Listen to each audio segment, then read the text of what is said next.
Everyone. तो देखिए last lecture तक हमने एल्कीन्स पूरा फिनिश कर लिया है। अब स्टार्ट कर रहे हैं एल्कीन्स।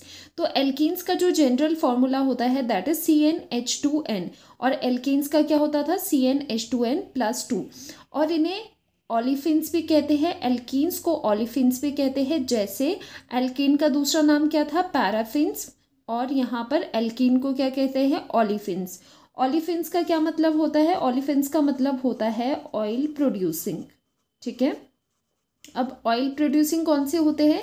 जो लोअर एल्कीन्स होते हैं, दैट मीन्स जो स्टार्टिंग एल्कीन्स होते हैं उनकी जब हम हेलोजिनेशन करवाते हैं, जैसे क्लोरीन के साथ रिएक्शन करवाते हैं, तो वो ऑयली प्रोडक्ट्स बनाते हैं, वो ऑयल प्रोड्यूस करते हैं। तो ऐसा देखा गया, इसीलिए इनका नाम पड़ गया ओलिफिन्स। तो आपको ध्यान रखना है जो एल्कीन्स होते हैं उन्हें कहते हैं पैराफिन्स भी एंड एल्कीन्स को कहते हैं ओलिफिन्स। ठीक है, अब आते हैं स्ट्रक्चर पे।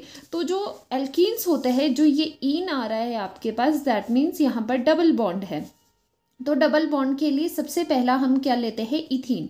तो कार्बन कार्बन डबल बॉन्ड और बाकी वैलेंसीज आप पूरी करो तो हाइड्रोजन हाइड्रोजन यहाँ पर 4 हाइड्रोजन इस तरह से लगते हैं। This is ethene. ठीक है, इथीन या इथाइलिन। ठीक है, IUPAC नेम इथीन है, बाकी इसे कॉमनली हम इथाइलिन भी कहते हैं। ठीक है, तो यहाँ पर देखो, अब यहाँ पर 2 तरह के बॉन्ड्स होते हैं। ठीक है, एक होता है सिग्मा। ठीक है, 2 बॉन्ड्स है तो 2 में हमेशा एक सिग्मा होता है और दूसरा पाई बॉन्ड होता है। तो जो एल्कीन्स होते हैं उनमें एक सिग्मा होता है, एक पाई होता है। और एल्केन्स में क्या थे? एल्केन में हर जगह आपको सिंगल बॉन्ड ही नजर आएंगे, दैट मीन्स वहाँ पर हर जगह पे सिग्मा बॉन्ड्स ही होते हैं। लेकिन एल्कीन में क्या होता है? एक सिग्मा होता है और दूसरा पाई बॉन्ड होता है। और ये वाले भी क्या है? ये भी सारे सिग्मा है, इसे भी हम सिग्मा बॉन्ड बोलेंगे। ये सारे क्या है? सिग्मा बॉन्ड्स है। ठीक है, अब हम कार्बन कार्बन की बात कर रहे हैं। यहाँ पर कार्बन कार्बन के बीच में 2 बॉन्ड्स है, एक सिग्मा है एक पाई है। ठीक है, अब इन्हीं सिग्मा बॉन्ड और पाई बॉन्ड की यहाँ पर स्ट्रेंथ्स लिखी है, बॉन्ड एंथैल्पी लिखी है। तो देखो हमेशा जो सिग्मा बॉन्ड होता है, कार्बन कार्बन जो सिग्मा बॉन्ड होता है वो स्ट्रॉन्ग होता है। ठीक है, अब ये स्ट्रॉन्ग क्यों होता है? क्योंकि ये बना होता है by the head on overlapping से। ठीक है, जो ऑर्बिटल्स होते हैं, आगे मैं आपको डिटेल में करवाऊंगी, उनकी हेड ऑन ओवरलैपिंग होती है। इस तरह से हेड ऑन ओवरलैपिंग होती है जिससे हमें सिग्मा बॉन्ड मिलता है, तो ये स्ट्रॉन्ग होते हैं। वेयरएस जो पाई बॉन्ड होते हैं, जो पाई बॉन्ड होता है वो वीकर बॉन्ड होता है। क्या होता है? वो वीकर बॉन्ड होता है as compare to sigma bond, क्योंकि वो बनता है साइड वाइज ओवरलैपिंग से। साइड वाइज ओवरलैपिंग से आपने लोअर क्लासेस में भी ये चीज़ें करी होगी। तो इस तरह से क्या बनता है? पाई बॉन्ड बनता है। तो यहाँ पर बॉन्ड एंथैल्पीज अगर हम देखें सिग्मा बॉन्ड की, ये एक सिंगल बॉन्ड की बात हो रही है, सिग्मा बॉन्ड की बॉन्ड एंथैल्पी कितनी ज़्यादा है? तो ये क्या होता है? ये होता है स्ट्रॉन्ग बॉन्ड। ठीक है, सिग्मा बॉन्ड स्ट्रॉन्ग होता है और जो पाई बॉन्ड होता है उसकी बॉन्ड एंथैल्पी से कम है, तो ये वीकर होता है। ठीक है, weaker as compare to sigma bond. तो यहाँ पर अगर हम बॉन्ड लेंथ की बात करें, जो कार्बन कार्बन डबल बॉन्ड है उसकी बॉन्ड लेंथ होती है 134 पिकोमीटर। ठीक है, कार्बन कार्बन डबल बॉन्ड की जो बॉन्ड लेंथ है दैट इज 134 पिकोमीटर। अब देखो यहाँ पर जो बॉन्ड लेंथ अगर हम कंपैरिजन करना चाहे तो जो डबल बॉन्ड की बॉन्ड लेंथ होती है, यहाँ पर देखो double bond, carbon carbon double bond, क्योंकि कार्बन का ही लेते हैं और यहाँ पर लेते हैं कार्बन कार्बन सिंगल बॉन्ड। तो किसकी बॉन्ड लेंथ ज़्यादा होगी? कार्बन कार्बन सिंगल बॉन्ड की बॉन्ड लेंथ ज़्यादा होती है।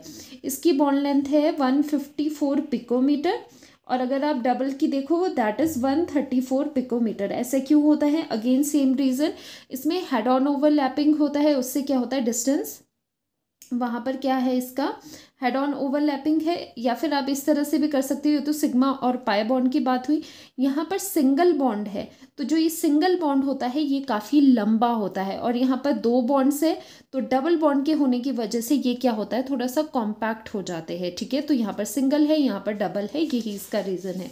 अब बॉन्ड स्ट्रेंथ में आपको पता होगा, बॉन्ड स्ट्रेंथ में यहाँ पर 2 बॉन्ड्स है और यहाँ पर अकेला ही एक बॉन्ड है। किसको तोड़ना आसान होगा? ऑब्वियसली सिंगल बॉन्ड को तोड़ना आसान होगा। तो बॉन्ड स्ट्रेंथ डबल बॉन्ड की ज़्यादा होती है as compare to single bond. ठीक है, तो यहाँ पर 2 बॉन्ड्स को तोड़ने के लिए ज़्यादा अमाउंट ऑफ एनर्जी देनी पड़ेगी, सिंगल इजीली टूट जाएगा। तो ये बेसिक सी चीज़ें थी इनके बारे में, डबल बॉन्ड के बारे में। अब देखो, अब आते हैं हम ऑर्बिटल डायग्राम्स पे। ऑर्बिटल रिप्रेजेंटेशन पे इनकी, सबसे पहले आपको पता होना चाहिए इलेक्ट्रोफिलिक रीजेंट्स क्या होते हैं। देखो जहाँ पर भी ये वर्ड आ जाए फिलिक, फिलिक का क्या मतलब होता है, लविंग, ठीक है। और वैसे ही फोबिक का क्या मतलब होता है, फोबिक का मतलब होता है हेटिंग, जैसे कि किसी चीज़ का फोबिया है। तो हम यहाँ पर बात कर रहे हैं फिलिक की। फिलिक का मतलब है कहीं पर भी फिलिक वर्ड आ जाए दैट मीन्स लविंग। तो इलेक्ट्रोफिलिक का क्या मतलब हुआ, इलेक्ट्रॉन लविंग। वो स्पीशीज, इलेक्ट्रोफिलिक रीजेंट्स कौन से होते हैं, वो रीजेंट्स या फिर वो कंपाउंड्स जो लव करते हैं इलेक्ट्रॉन्स को, जो इलेक्ट्रॉन लविंग होते हैं, जिन्हें इलेक्ट्रॉन की ज़रूरत है, जिन्हें इलेक्ट्रॉन्स चाहिए, ठीक है। तो ये होते हैं इलेक्ट्रोफिलिक रीजेंट। अब क्या होता है, जो पाई बॉन्ड होता है उसमें क्या होता है, पाई बॉन्ड हमने करा है वो होता है एक वीक बॉन्ड है, और उसमें जो इलेक्ट्रॉन्स हैं, इलेक्ट्रॉन्स लूजली हेल्ड होते हैं उस बॉन्ड में, ठीक है। लूजली हेल्ड होते हैं किसमें, पाई बॉन्ड में। क्यों, क्योंकि जितना स्ट्रॉन्ग बॉन्ड होगा उतना टाइटली वो इलेक्ट्रॉन्स को पकड़े रखेगा। जितना वीकर बॉन्ड होगा तो उसमें जो इलेक्ट्रॉन्स है, क्योंकि बॉन्ड में क्या होते हैं, इलेक्ट्रॉन्स होते हैं, उसमें लूजली बाउंड हो गए। तो यहाँ पर इलेक्ट्रॉन्स लूजली बाउंड है पाई बॉन्ड में, जिसकी वजह से जो इलेक्ट्रोफिलिक स्पीशीज़ है वो आती है और इलेक्ट्रॉन्स है इलेक्ट्रॉन्स को ले जाती है। जैसे कि इलेक्ट्रॉन क्लाउड मैंने बनाया है, अभी आपको पता चल जाएगा ये चीज़। तो देखो पहले फॉर्मेशन ऑफ सिग्मा बॉन्ड कर लेते हैं इथीन में। तो बेसिक एग्जाम्पल जो एल्कीन का आता है दैट इज इथीन। इथीन क्या होता है, C2H2। पहले मैं आपको सिग्मा बॉन्ड की फॉर्मेशन बताऊंगी। देखो आपको पहले पता होना चाहिए कि सिग्मा बॉन्ड कैसे बनता है एंड पाई बॉन्ड कैसे बनता है, बहुत ज़रूरी है ये चीज़ जानना। तो देखो जो सिग्मा बॉन्ड होता है, हमेशा याद रखना, हाइब्रिडाइजेशन आपने पढ़ी है। तो देखो सिग्मा बॉन्ड क्या होता है, सिग्मा बॉन्ड बनता है आपको पता है हेड ऑन ओवरलैपिंग से। और अगर हम इसकी ऑर्बिटल्स की बात करें कि कौन कौन से ऑर्बिटल यूज़ होते हैं सिग्मा बॉन्ड की फॉर्मेशन में, हमेशा यूज़ होते हैं hybrid orbitals. That means hybrid orbitals की ओवरलैपिंग से ही सिग्मा बॉन्ड बनता है। ये हमेशा ध्यान रखना, ये ऑर्गेनिक केमिस्ट्री में हायर क्लासेस में भी आपको बहुत यूज़ होने वाला है, ठीक है।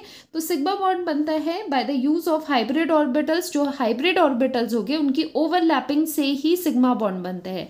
वेयर एज जो पाई बॉन्ड है, पाई बॉन्ड कैसे बनता है, पाई बॉन्ड में कौन से ऑर्बिटल्स यूज़ होते हैं, अनहाइब्रिडाइज, जो हाइब्रिडाइज नहीं है वो वाले पी ऑर्बिटल्स, ठीक है। पी ऑर्बिटल्स इसमें यूज होते हैं, अनहाइब्रिडाइज्ड वाले। पी ऑर्बिटल्स की ओवरलैपिंग होती है और उससे पाई बॉन्ड बनता है, ठीक है। अब हम इथीन की बात करते हैं। C2H2 इज इथीन, ठीक है। C2H2 इथीन है। तो इसमें कुछ इस तरह से आपको देखने को मिलेगा। अब देखो इसमें हाइब्रिडाइजेशन देखो, हर एक कार्बन sp2 हाइब्रिडाइज्ड होता है। sp2 हाइब्रिडाइज क्यों है, क्योंकि ये डबल बॉन्ड बना रहा है, तो दोनों कार्बन sp2 हाइब्रिडाइज्ड हो गए यहाँ पर। अब sp2 हाइब्रिडाइज का क्या मतलब है, sp2 हाइब्रिडाइज का मतलब है 2+1, 2 p के और एक s ऑर्बिटल हाइब्रिडाइज हो रहे हैं।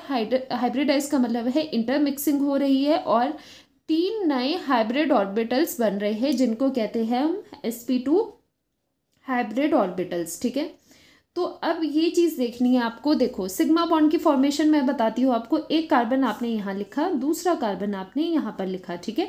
हर एक कार्बन के पास क्या है, 3sp2 हाइब्रिडाइज्ड है, तो 3 हाइब्रिड ऑर्बिटल्स है। और ध्यान रखना जो हाइब्रिड ऑर्बिटल्स होते हैं उनकी शेप कुछ ऐसे होती है, एक लोब बड़ा होता है, एक छोटा होता है। ये कंप्लीट एक हाइब्रिड ऑर्बिटल है, ठीक है। तो कार्बन के पास 3 हाइब्रिड ऑर्बिटल्स है, क्योंकि sp2 हाइब्रिडाइजेशन है तो इसका ज़रा बना देते हैं, एक हाइब्रिड ऑर्बिटल बना दिया हमने ये, ठीक है। ये पूरा इस तरह से एक ऑर्बिटल हमने कार्बन का पूरा करा, ठीक है। उसी तरह से दूसरा ऑर्बिटल कैसे करेंगे, दूसरा ऑर्बिटल हम इस तरह से बनाएंगे और इसकी दूसरी विंग हम यहाँ पर पूरी करेंगे। 2 ऑर्बिटल बना दिए, ठीक है। ये इनकी टेल्स होती है, इनमें कंफ्यूज नहीं होना कि ये छोटे लोब्स क्या है, ये कंप्लीट करता है एक हाइब्रिड ऑर्बिटल को। 2 ऑर्बिटल्स बना दिए, तीसरा बना देते हैं। तीसरा इस तरह से बनेगा यहाँ पर, ठीक है। 3 हाइब्रिड ऑर्बिटल्स एक कार्बन के हमने बना दिए। वैसे ही दूसरे कार्बन के भी बनाओ 3 hybrid orbitals. First is this, ठीक है, इसका लोब छोटा वाला इधर। सेकेंड इज दिस, ठीक है, इसका लोब छोटा वाला यहाँ पर। एंड थर्ड इज दिस, इसका भी लोब हम यहाँ पर निकाल देंगे। तो इसकी कन्फ्यूजन मत करना कि ये छोटे छोटे लोब्स क्या बनाए हैं, क्योंकि ये जो है ये पूरा एक हाइब्रिड ऑर्बिटल को रिप्रेजेंट करता है, ठीक है। तो ये सारे हमने sp2 हाइब्रिड ऑर्बिटल्स बना दिए। अब ध्यान से देखो यहाँ पर, अब यहाँ पर लगे हैं हाइड्रोजन्स भी, कार्बन पे लगे होते हैं हाइड्रोजन्स भी, ठीक है। तो यहाँ पर सिर्फ और सिर्फ मैं आपको सिग्मा बॉन्ड की फॉर्मेशन बता रही हूँ कि इसमें जो ये सिग्मा बॉन्ड है वो किस तरह से बना, और बाकी ये जो सिग्मा बॉन्ड्स है वो किस तरह से बने। तो पहले हम यहाँ पर देखेंगे ये ऑर्बिटल कौन सा है, दिस इज sp2 ऑर्बिटल ये वाला, और ये वाला कौन सा है, ये भी sp2 ऑर्बिटल है। इनकी जब ओवरलैपिंग होती है तो यहाँ पर सिग्मा बॉन्ड बनता है। तो ये कौन सा सिग्मा बॉन्ड है, sp2 वाला सिग्मा बॉन्ड यहाँ पर फॉर्म हो रहा है, ठीक है। ये बात समझ आ गई। अब चलते हैं यहाँ पर क्या है, हाइड्रोजन भी है। तो हाइड्रोजन इस तरह से हम हाइड्रोजन्स बना देते हैं, चारों हाइड्रोजन्स। अब ये ओवरलैपिंग किसकी कर रहे हैं, यहाँ पर ये ओवरलैपिंग इनकी हो रही है, जो हाइड्रोजन होता है उसका होता है s ऑर्बिटल, क्योंकि एक ही होता है, एक ही इलेक्ट्रॉन है, तो s ऑर्बिटल में ही प्रेजेंट होता है। और ये जो हाइब्रिड ऑर्बिटल है ये सारे कौन से हैं, सारे sp2 है। तो यहाँ पर जो ये ओवरलैप हो रहा है उसे क्या लिखेंगे, उसे लिखेंगे sp2 और s ऑर्बिटल, इसका sp2, ये कौन सा है sp2, इसका sp2 और इसका s ऑर्बिटल ओवरलैप होके क्या बना रहा है, सिग्मा बॉन्ड बना रहा है, ठीक है। किस किस का है, ये कार्बन का है, ये हाइड्रोजन का है। उसी तरह से यही सिग्मा बॉन्ड यहाँ पर भी बनेगा, यही सिग्मा बॉन्ड यहाँ पर बनेगा, क्योंकि ओवरलैपिंग हो रही है sp2 की और s ऑर्बिटल ऑफ हाइड्रोजन, और यही सिग्मा यहाँ पर बनेगा, यही सिग्मा यहाँ पर बनेगा, ठीक है। इसी तरह से हमने सारे क्या कर दिए, सिग्मा बॉन्ड की फॉर्मेशन बता दी। और मैंने आपको क्या कहा था कि जो सिग्मा बॉन्ड बनता है वो उसमें कैसे सिग्मा बॉन्ड की फॉर्मेशन होती है, by the use of hybrid orbitals. हमेशा याद रखना सिग्मा बॉन्ड बनता है by the use of hybrid orbitals. जो ओवरलैपिंग होनी है वो किसकी होगी, हाइब्रिड ऑर्बिटल्स की, ठीक है। तो यहाँ पर जो हाइब्रिड ऑर्बिटल्स होते हैं किसके, कार्बन की बात हो रही है यहाँ पर, ठीक है। ये कार्बन की बात हो रही है कि कार्बन के कौन से ऑर्बिटल्स यूज हो गए, कार्बन के हाइब्रिड ऑर्बिटल यूज हो गए, और हाइड्रोजन के बाद जो है वो यूज कर रहा है, ठीक है। तो ये सिग्मा बॉन्ड आपको समझ आ गया होगा, सिग्मा बॉन्ड कैसे बनते हैं वही यहाँ पर चीज दिखाई है। यहाँ पर देखो ये जो ओवरलैप आपको दिखाई दे रहा है यहाँ पर, ये कौन सा है, ये है sp2 ओवरलैप से हमारे पास सिग्मा बॉन्ड बना, ठीक है। और यहाँ पर भी इनके ओवरलैप से सिग्मा बॉन्ड बना, ये क्या था, sp2 और s का ओवरलैप है। उसी तरह से ये वाले भी सेम ओवरलैप से सिग्मा बॉन्ड यहाँ पर बना, यहाँ पर भी सिग्मा बॉन्ड बना, और यहाँ पर भी सिग्मा बॉन्ड बना, ठीक है। तो इस सिग्मा बॉन्ड फॉर्मेशन इस तरह से है, ये ऑर्बिटल डायग्राम हमने बनाया। अब पाई बॉन्ड की फॉर्मेशन देखो कैसी होती है। देखो जो पाई बनना है, क्योंकि हमें पता है यहाँ पर ये सिग्मा है, एक पाई है, सिग्मा की फॉर्मेशन होगी, पाई की देखो कैसे होती है। तो ये जो सिग्मा बॉन्ड से ऑलरेडी मैंने यहाँ पर बना दिए हैं। अब आप पाई पे फोकस करो। पाई बॉन्ड मैंने कहा था कैसे बनता है, by the sideways overlapping of unhybridized p orbitals। जो unhybridized p orbitals होंगे, जो हाइब्रिडाइजेशन में नहीं गए होंगे, जो कि पूरे होंगे, वो यहाँ पर बने हैं। एक और बात आप हमेशा याद रखना, जो हाइब्रिड ऑर्बिटल होते हैं वो ऐसे होते हैं। अगर आपने p ऑर्बिटल अनहाइब्रिडाइज बनाना है तो वो कैसे बनेगा, वो इक्वल लोब्स का बनेगा। ये होता है hybridised p orbital, hybridised orbital जो कि नॉट p हाइब्रिडाइज्ड ऑर्बिटल, और ये होता है p ऑर्बिटल जो कि अनहाइब्रिडाइज्ड सिचुएशन में, जिसकी हाइब्रिडाइजेशन नहीं हुई है, ठीक है। तो एक्चुअली पाई बॉन्ड की फॉर्मेशन में यूज होते हैं अनहाइब्रिडाइज्ड p ऑर्बिटल्स, मतलब सिंपल p ऑर्बिटल्स यूज होते हैं पाई बॉन्ड की फॉर्मेशन में। इस कार्बन पे ये p ऑर्बिटल है, दूसरे कार्बन पे भी एक p ऑर्बिटल प्रेजेंट होगा। अब इनमें क्या होती है, इनमें होती है ओवरलैपिंग। तो इस तरह से साइड वेज ओवरलैपिंग, साइड से ओवरलैपिंग होगी कैसे, ये एक p ऑर्बिटल है, ये दूसरा p ऑर्बिटल है, तो उनमें ऐसे साइड वाइज ओवरलैपिंग होती है इनके बीच में, ठीक है। तो ये कौन सी होगी, तो ये वाले बॉन्ड को हम क्या बोलेंगे, PP बॉन्ड है ये, इसका p ऑर्बिटल, इसका p ऑर्बिटल, उससे बना पाई बॉन्ड, ठीक है। PP की ओवरलैपिंग से पाई बॉन्ड बने, क्योंकि ये एक p ऑर्बिटल है और ये दूसरा p ऑर्बिटल है इस कार्बन का, दोनों ओवरलैप से बना देंगे पाई बॉन्ड, ठीक है। और यहाँ पर अभी हमने पाई बॉन्ड इस तरह से दिखाया है। एक्चुअली ये जो पाई बॉन्ड है वो कैसे नजर आता है वो भी देखो। ये वाले सिग्मा बॉन्ड्स मैंने यहाँ पर बना दिए, ठीक है। सिग्मा बॉन्ड्स हमने हाइड्रोजन्स के साथ बता दिए। अब जो ये ओवरलैपिंग हो रही है, देखो ये एक प्लेन है, प्लेन के ऊपर ये ओवरलैप हो रहा है और प्लेन के नीचे ओवरलैप हो रहा है। तो एक्चुअली आपको एक पाई इलेक्ट्रॉन क्लाउड कुछ इस तरह का ऊपर नज़र आएगा जो कि इनके ओवरलैप से होगा, तो ये कुछ इस तरह नज़र आएगा। और साथ ही नीचे भी आपको इस तरह से इलेक्ट्रॉन डेंसिटी का क्लाउड नज़र आएगा। तो इन्हें क्या कहते हैं, इनका क्या नाम होता है, इन्हें कहते हैं पाई इलेक्ट्रॉन क्लाउड, ठीक है। पाई इलेक्ट्रॉन क्लाउड कहते हैं और ये ही रिस्पॉन्सिबल होते हैं रिएक्शंस के लिए, क्योंकि जो पाई इलेक्ट्रॉन डेंसिटी है वो क्या है, डिस्पर्स्ड है, काइंड ऑफ वो क्या है, लूजली बाउंड है। इनमें जो इलेक्ट्रॉन्स होंगे वो क्या होंगे, लूजली बाउंड होंगे, क्योंकि पाई बॉन्ड इतना स्ट्रांग नहीं होता। इसी वजह से क्या होता है, बाहर से इलेक्ट्रॉन कोई भी रीजेंट आ सकता है, इलेक्ट्रोफिलिक रीजेंट आएगा जो कि अटैक करेगा, ठीक है। जैसे कि हमने ये चीज़ करी कि जो पाई इलेक्ट्रॉन डेंसिटी है साइडवेज ओवरलैपिंग से क्या होगी, पीपी ऑर्बिटल में यहाँ पर क्या हो गया, पाई बॉन्ड फॉर्म हो गया। और इलेक्ट्रॉन डेंसिटी आपको कैसी नज़र आ रही है, above the plane and below the plane electron density है। अब क्या होगा कि जो इलेक्ट्रोफाइल होगा, इलेक्ट्रोफाइल क्या होता है, इलेक्ट्रॉन लविंग। इलेक्ट्रोफाइल को हम ई पॉजिटिव से रिप्रेजेंट करते हैं। इलेक्ट्रोफाइल क्या होगा, इससे क्या ज़रूरत है, इलेक्ट्रॉन की ज़रूरत है। तो ये इलेक्ट्रॉन लविंग है, तो ये देखेगा यहाँ पर पाई इलेक्ट्रॉन क्लाउड है और यहाँ पर ये क्या करेगा, इसकी वजह से ये इसमें अट्रैक्शन शो करेगा। और यहाँ पर एल्कीन्स की रिएक्शन होती है इलेक्ट्रोफिलिक रीजेंट्स के साथ। क्यों, because of the presence of pi electron cloud. Pi bond की वजह से क्या है, पाई इलेक्ट्रॉन क्लाउड है, उसकी वजह से ये इलेक्ट्रोफाइल्स अट्रैक्टेड फील करेगी टुवर्ड्स देम, ठीक है। सो इलेक्ट्रोफिलिक रिएजेंट्स कौन से होते हैं, इलेक्ट्रॉन लविंग होते हैं जो, and alkenes are easily attacked by electrophilic reagents due to presence of loosely held electrons in pi bond, ठीक है। लूजली हेल्ड इलेक्ट्रॉन्स यहाँ पर है, इसी वजह से इलेक्ट्रोफाइल इजीली अटैक कर सकता है।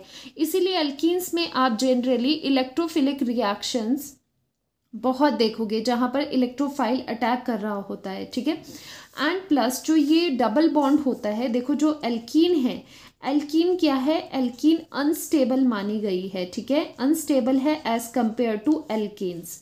एल्कीन क्यों अनस्टेबल है, due to presence of this pi bond, क्योंकि ये पाई बॉन्ड स्ट्रांग नहीं है, वीकर पाई बॉन्ड है। इसकी वजह से एल्कीन क्या चाहेगा, ये अनस्टेबल है, इसीलिए ये चाहेगा किसी तरह रिएक्शन करके ये डबल बॉन्ड हट जाए और मैं एल्कीन की तरह बन जाऊं, ठीक है। तो इसीलिए यहाँ पर मैनी रिएक्शंस होती है सो दैट ये अनस्टेबिलिटी से हट के स्टेबिलिटी पे जाए। इसीलिए जो एल्कीन्स होती है उनकी रिएक्टिविटी ज़्यादा होती है as compare to alkanes. Alkanes हमने करा था कि क्योंकि वो नॉन पोलर नेचर के होते हैं तो वहाँ पर कोई भी खास रिएक्शंस नहीं होती, उनकी अट्रैक्शंस कम होती है, रिएक्टिविटी कम होती है, लेकिन एल्कीन्स की ज़्यादा होती है due to presence of this pi bond. Pi bond जो कि क्या होता है, वीक होता है ये पाई बॉन्ड, ठीक है। इसकी वजह से एल्कीन की रिएक्टिविटी भी ज़्यादा हो जाती है, ठीक है। तो ये था ऑल अबाउट एल्कीन्स। तो मिलते हैं नेक्स्ट लेक्चर में, बाय।